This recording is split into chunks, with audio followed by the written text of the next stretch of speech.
Welcome back baga dhuftanii kutaa irraa kanaan wanti barachaa jirru jechoota dhibban duraa jechuudha kan namni afaan ingiliffaa waan takka hin beekne barachuu qabu jennee kan kutaadhaan ilaalaa jirrudha jechuudha.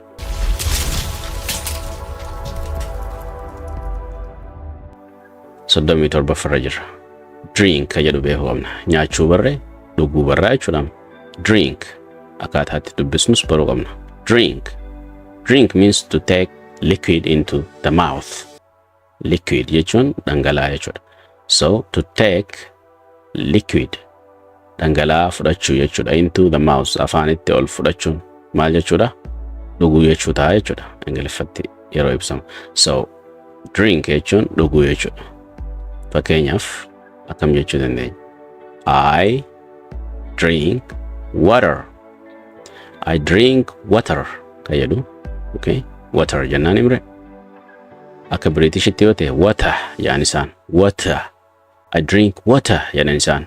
Akka Ameerikaatii fi akka baay'inaan akka addunyaatti haasawamutti yoo ta'e immoo I drink water. I drink water yaani tii gara diitti deebisuu qofa jechuudha. Iccitiin biraan jiru water bakka jettu water goota jechuudha. So I drink water ani bishaan nin dhuga. Okay, wanta guyyarraa goonuuf wanta guyyarraa goonu waan ta'eef maal jenneeni simple presentii fayyadamne jechuudha. Okay, inni itti aanu he drinks tea jedha. He drinks tea maal jechuudha? Inni shaayii dhuga. She drinks tea jennaan isheen maali? Isheen shaayii ni dhugdi. Kunis wanta guyyarraa isheen gootu waan ta'eef one of the daily routine that she perform every day. Waan guyyarraa isheen gootu waan ta'eef so simple presentiidhaan ibsine jechuudha. Okay, she drinks tea. Fakkeenya itti aanu do you drink milk? Do you drink milk? Asirratti whenever there is question mark at the end of any sentence we have to stress a little bit. Xiqqoo qaqqabu qabna jechuudha gaaffii fakkeessuudhaaf. Do you drink milk jettee dhaabuu sun taane do you drink milk akkasitti xiqqoo qaqqabda jechuudha. So ati aannan dhugdaa jechuudha. So irra deebinee haa dubbisnu alta. I drink water. She drinks tea. Do you drink milk? Okay. Fakkeenya 38 dhufnee jirra. Okay. Jecha namni hundi beekuu qabu akka afaan jalqabaatitti. Jechootaan an jalqabaa barachuu qabu keessaa tokko kan ta'e isa like jedhamtu tana jechuudha. Okay? Akka barataa ingiliffaa jalqabatti jecha like jettu beekuun qaba jechuudha. Okay? So like jechuun to enjoy or feel good about something. Jaalachuu jechuudha yookiin immoo fedhuu jechuudha. Okay, yeroo baay'ee viidiyoo amma laalaa jirtan tana iddoo like jedhamtu kana naatu ka'a jedha yeroo baay'ee namoonni. So like naa godha yeroo jedhu naa jaaladhaadha jechuudha waan san. Okay? Like and dislike jiraamire. Dislike jechuun jibbuudha. Like jechuun fedhuudha yookiin immoo jaalachuu jechuudha. Okay? So fakkeenya wajjimee haa ilaallu. Maal jedha kun? I like coffee. Coffee jennee dubbisna jechuudha buna akka jennu san. So I like coffee. I like coffee. I like coffee jennu jechuudha. Maaltu asirratti? I like coffee. Maaltu irraa teettanii kan yaaddante? I like coffee. Maal agartanam? What did you realize here? I like coffee. Xiqqoo irraa muree jechuudha. I like coffee. I like coffee. Kee jettu sagalee ka jettu tanaan xiqqishoo humna isii irraa hir'ise jechuudha. I like coffee. Like yoo qofaatu mul'ata jechuudha. So ani buna nan jaaladha jechuudha. Okay. Do you like music? Do you like music? Muuziqaa ni jaalatta jedha asirratti. Okay. Yookiin ni feeta jechuudha jechuudha. Fakkeenya itti aanu she likes books jedha. She likes books. Isheen kitaabota ni jaalatti jedha. So iddoo kanatti tarii gaafiin mataa keessan keessa dhufuu danda'a. Asirratti SC daballee jira likes ka jedhutti. Asirrattis jecha book jettu irrattis SC daballee jira. garaagarummaan asirra S dabaluudhaatii fi asirratti S dabaluudha maali kan jedhu mataa keessan keessa dhufee jira laata. If that happen yoo kun kan ta'u ta'e xiinxalaa jirtanii jechuudha. Baay'ee isinii galaa jira jechuudha. Gaafii isinitti uumuu danda'u qaba jechuudha. It should be able to create a question in your mind. Gaafii mataa keessan keessatti uumuu danda'u qaba jechuudha. Jechi kun himni kun jechuudha. So asirratti akkuma reefu isiniin jechaa ture yookiin immoo akkuma duraan isiniin jedhe mataan hima kanaa shiidha. Subjectiin yookiin pronouniin maqni nuti qabnu shiidha, singiliidha. Singular subjectii qabna asii waan ta'eef sababa kanaaf verbiin itti aanee dhufu like ka jedhudha. Jecha like jettutti okay S dabalachuun qaba jechuudha. So that's the rule. Kun seera jechuudha. Asitti yoo S maaliif hin dabalee ka jennu ta'e sababiin isaatis isheen kitaaba dubbisuu jaalatti yeroo jedhe kitaaba hoggaan jedhe amma asirratti kuni jechi book jedhu kuni noun maqaa jedhaniin maqaadha. Waraqaa walitti qabamtee teessu tan irratti waa namni barreessee irraa waa dubbisu saniin kitaaba jedhaniin miti. So jecha kitaaba jedhu kannaniif ingiliffaadhaanis afaan ingiliffaatiin book jedhu kannaniif afaan keenyaan immoo kitaaba jenneeni. So maqaan kuni yoo S itti dabalame hiikni isaa maali? S maqatti dabalu jechuun waan sana daneessuu jechuudha, heddummeessuu jechuudha. So ishiin kitaabota kan ishiin jaalattu malee kitaaba tokko qofaa miti. Sababa kanaaf daneessuu qabna jechuudha. Kitaaba ka jedhu kitaabban godhuu qabna jechuudha. Kitaabilee yookiin kitaabban. Okay? So she likes books. Isheen kitaabban yookiin kitaabota ooma kitaabatee dubbisuu jaalatti jechuudha ta'a jechuudha. Okay? I hope you understood it. Isinii gala jedheetii yaada.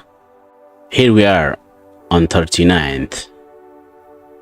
Soddomi sagalaffaa geenya jirra. So love jedha jechuudha. Maali dhiiroo garaagarummaa love fi like jidduu jirtu. We're gonna see it kan ilaallu ta'a jechuudha. So love means to like very much. Okay? Love jechuun haalan jaalachuu ta'a jechuudha. Okay? Okay.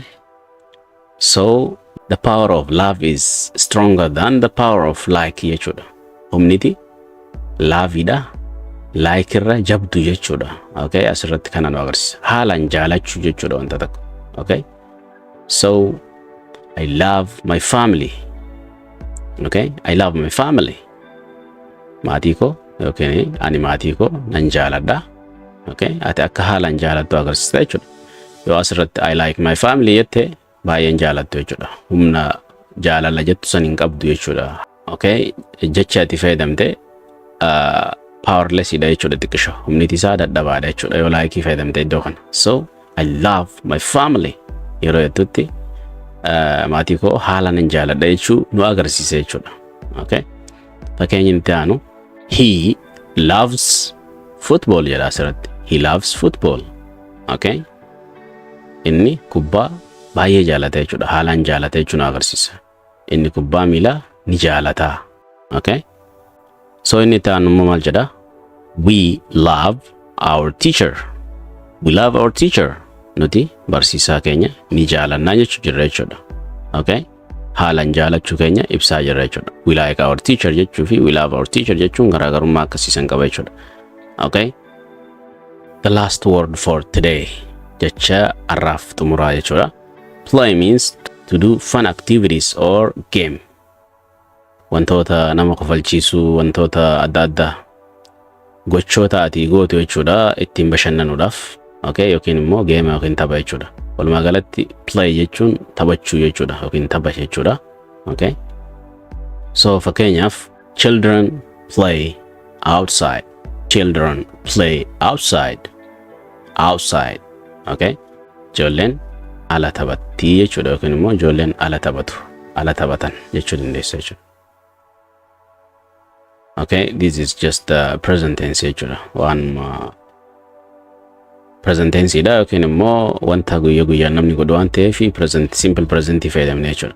So I play football. I play football. Okay? Asirratti jechi play jettu kubbaa taphachuu kee agarsiisu jirti. I play football an kubbaa miilaa nan taphadhaadha. Okay, inni taanu she plays amma waan kana focus irratti godhaadha. Esin dabalee jechuudha play irratti sababa mataan himaa kiyya subjectiin kiyya singular ta'eef okay SCT dabalee jechuudha. She playing jedhu jechuudha. She plays in jedhamale. So she plays with her sister. Okay, isheen obboleettii isiitii wajjin taphatti. Okay, so now before I end this session, let me sum up for you. Mee keessa deebinee summarize haa waliin goonu. Okay, waan hanga ammaa ilaallee jechuudha. So wanti ilaallee do ka jedhu ilaallee to act or to perform dalaguu jechuudha jennee itti aansinee maal ilaallee go ka jedhu ilaallee to move from one place to another jennee iddoo tokkorraa tokko deemu yookiin immoo deemuu jechuudha jennee san booddee come ka jedhu ilaallee come jechuun dhufuu jechuudha to move toward a place or a person jennee so soddomii afuraffaratti maal ilaallee see ka jedhu ilaallee arguu jechuudha.